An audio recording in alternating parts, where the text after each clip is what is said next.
Dinosaurs! Who doesn't love these prehistoric big lizards? Being the raving autistic person I am and growing up with the Jurassic Park movies, I've always had a little weak spot for these creatures from the past. That's why when I saw the Fossils and Archeology mod getting updated to 1.18, I knew I had to add their developer to my growing list of basement dwellers. Alright, I'm Dip from the Fossils and Archeology Revival team. I do modeling and texturing. So join me today, little pebbles, as I take a look into a mod that almost took a decade to update. Welcome to Fossils and Archeology Revival. Fossils is a mod for 1.18.2 introducing about 63 new dinosaurs and smaller critters, from your standard T-Rex to smaller things like velociraptors and stegosauruses. My personal favorite dinosaur, by the way. Installing this mod will require either good old Forge or Fabric, and it requires all these mods to be installed with it. These are called dependencies. And we'll come back to why this mod has this many dependencies, but we'll touch upon that later. After launching the game and digging around, you should stumble across fossils in the wild, and these can range from frozen meat being found in the depths of the tundras to simple stone fossils, and each will give you something different. Digging them up and then analyzing them will result in either trash items you don't need like sand, and occasionally it will give you what I call the good stuff. Putting that into a creature vat and filling it with bio goo will create an egg you can hatch by placing it on the ground, and voila, you just brought back a long extinct member of the dinosaur species. Let's just hope you weren't preoccupied with seeing if you could do it rather than thinking that you should do it. If you ever played this mod in 1.12 or even in 1.7.2, this is an entirely different beast, so you might need to relearn a few things for here and there. But with the mod this old, is there anything left from the versions that came before this one? Nothing left of the old code, maybe a few class names, but that's it. We've played with a few references or ideas for references for old versions and stuff, but nothing that's currently in the mod at the moment. But with that being said, let's get to it. How did we get here? How did the mod from 1.7.2 that got updated to 1.12 suddenly take years to update to 1.18, which isn't even the newest standard modding version? Well, let's talk about that. The revival part in Fossils and Archeology Revival can be taken quite literally, as the mod is basically revived from scratch. It has versions stretching all the way back from 13 years ago, and under just Fossils and Archeology, if the GitHub is to believe, that is. First created by Flamarilva and Team July, the mod eventually got forked, slapped with the revival branding, and ported over to 1.12 by another team. The revival branding was, I think, back in 2019. Which is before I joined the community and the development team itself. I believe, if I had to take an educated guess, it was to do with the 1.12 port and a new prioritization on accuracy. This all seemed to happen within the span of a few years, and why this happened is kinda lost to time. As long as I've been looking, I couldn't find it, so if anyone knows, please let me know in the comments. But what I do know is that this mod almost took a decade to update, like I said earlier. But why? Well, like I said in my video about the game Drive, open source projects, when done across a long period of time like this, can suffer from people losing interest and leaving the project without documenting what they did. Then other people come in and need to learn the entire code base from scratch, lose interest again, and leave again. So it's an entirely vicious circle that you never can break out from. And this is why this project took so long to finish. It was an absolute mess.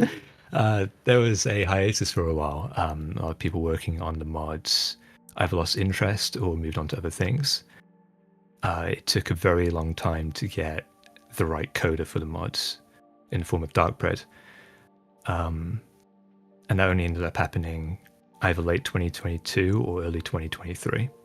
So like this, the project stumbled on for a few years, until Darkbread came into the picture, and seemingly progress was finally being made, enough to facilitate the long-awaited launch. Though one of the many issues that I may see in the future is the reliability on the dependencies. Normal mods usually have like 1 or 2, but Fossils takes the cake with a whole 4 different libraries and dependencies.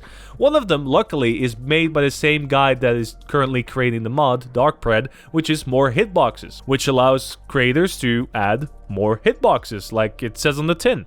But again, a lot of dependencies will create the issue that if one of them fails to update to a version you need, you're kind of stuck in a hard place and you need to code that entire thing yourself from scratch. But it's likely that these projects, these dependencies, help speed up the development time so much that it's actually being released right now. That being said, with a project that took this long to update, there must have been some major roadblocks to overcome, I imagine.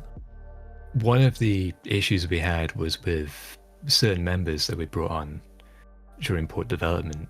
I think we've had to let go of 4 separate people during that process, due to either behavior that's been behind the scenes or apparent within the Discord. It's been kind of interesting watching people come to blows in that sort of sense. Yeah, one of them happened to be an animator for us. It was really great. It was great at what he did. Issue was he didn't play nice with others all the time and would troll a lot in general, and we kind of had to draw a line in the sand and be like, yeah, no one's untouchable. So it seemed once again it was a social aspect, tearing down what was supposed to be a communal effort. But eventually they got to the point of release, and after a decade of waiting, the community was ecstatic. Even on Twitter, I got a little bit nostalgic from seeing this mod come back from the dead. You know, like the dinosaurs do. It was very relieving, I think, for a lot of people. A lot of people were really stressed in that final sort of hurdle and disappeared for a while, went on break, including our coder, who's back now. We've already got bug fix betas coming through behind the scenes. Personally, I've barely touched the port since it's come out, since it's left beta.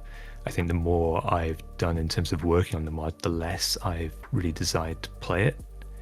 I've almost sort of instantly latched on to working on the next update, more so than enjoying the experience. So it seems that the next update is already well underway, with bug fixes being as recent as 3 days ago, as of the time of writing, and I don't think we'll have to wait another decade to see this mod reach 1.20. So let's recap. Fossils and Archeology Revival is one of those mods that you can never expect to come back, but just kinda did.